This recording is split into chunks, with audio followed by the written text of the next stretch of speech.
Okay, here we go, starting off at an altitude of 10,000 feet in the D2. We're going to start off head-to-head.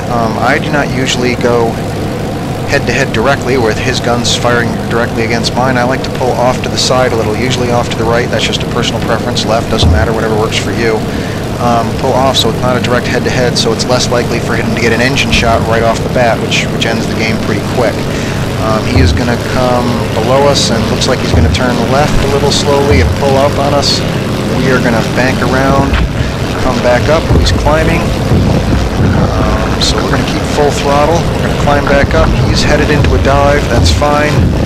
As soon as he starts to head down, we're hanging over on the right. We're going to follow him. We're going to cut back the throttle 100%. We're going to follow him without any engine power whatsoever. When he starts to pull up, then we'll go ahead and apply the engine.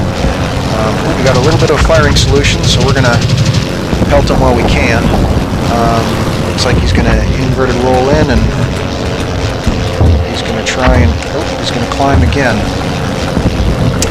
The key to fighting these guys is as soon as they start to dive, you want to cut power. You're going to rip those stubby little wings right off your Albatross D2. They're going to dive farther, faster than you. That's okay. Their U is going to be a steeper shape than yours is. They're going to have more energy coming out of their dive when they pull up than you will because of the speed they built up. But they're going to be in a steeper U, so they're going to have to climb up more altitude in order to get back to you. They're going to burn up some of that energy. So if you're shallower than they are, that's fine. If you're not moving as fast, you've kind of made up for that a little bit to begin with. The other trick is to stay just far enough back on their 6 o'clock so that when they do these quick maneuvers like this, they don't automatically pull up from out of your view. Here we go, we got another shot that we can take on him. Very good. I cut power again, bank left, and just come this way. When they do these quick maneuvers and stuff, if you're right on their 6 o'clock, they're gonna lose you. They're gonna be behind you before you can do anything about it. If you stay quite a few yards back, just so you keep them in your view, then you're not gonna have a problem with them losing you. Oh, I just took out his wing. Very good. So there he goes. And we did that in less than 100 rounds. In 96 rounds, we were able to take him out. So not too shabby. We'll fire it up again, and we'll try some other stuff to show you what that's like. Okay, and we're going to fire it back up again at 10,000 feet. This time it looks like we've been given some nice cloudy weather. We were talking about before some of the ways to maneuver, making sure you cut your throttle before you dive or when you dive. Make sure that you don't follow them all the way down to the bottom of the U of their dive and then pull up.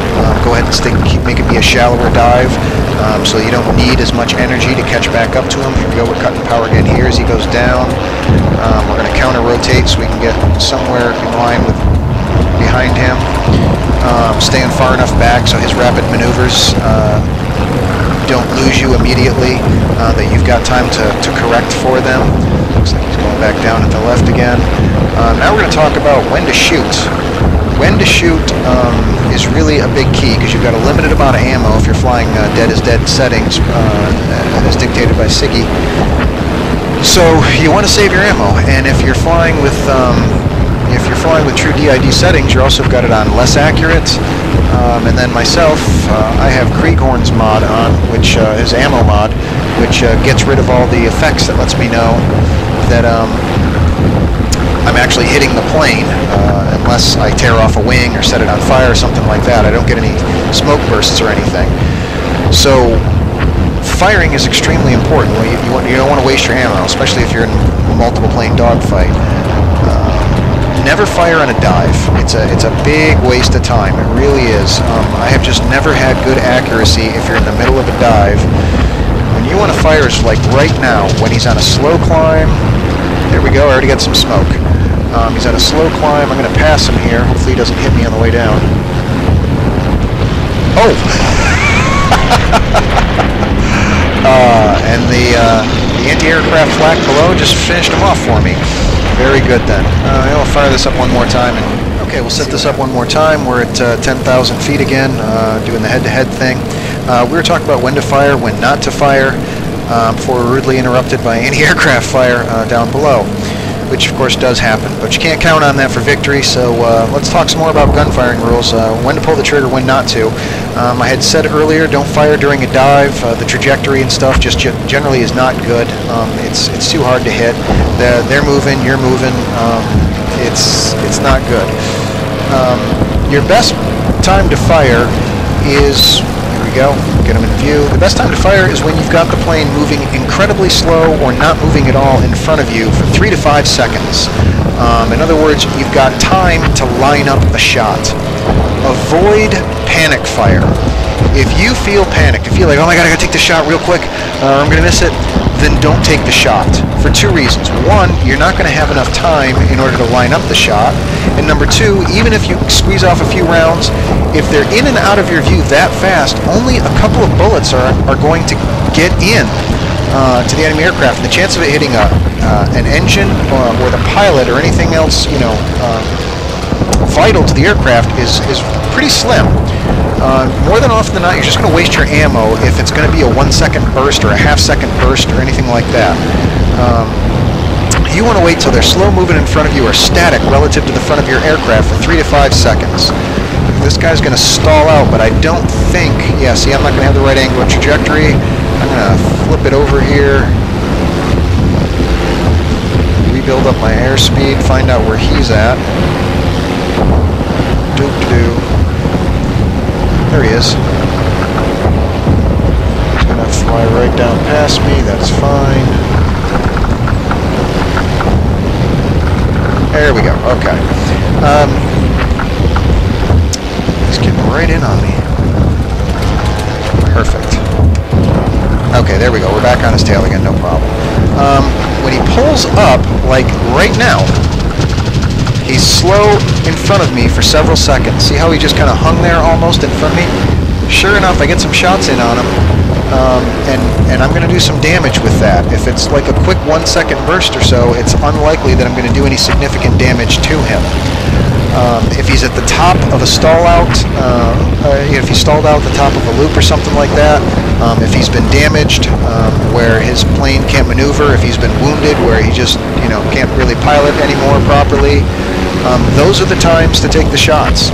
The rest of the time is about following him and staying out of his gun sights, but preferably following him so that you can be in a position to take those shots when they present themselves. You can't necessarily force a firing solution. You have to be patient. You have to be watching and waiting for the opportunity to fire.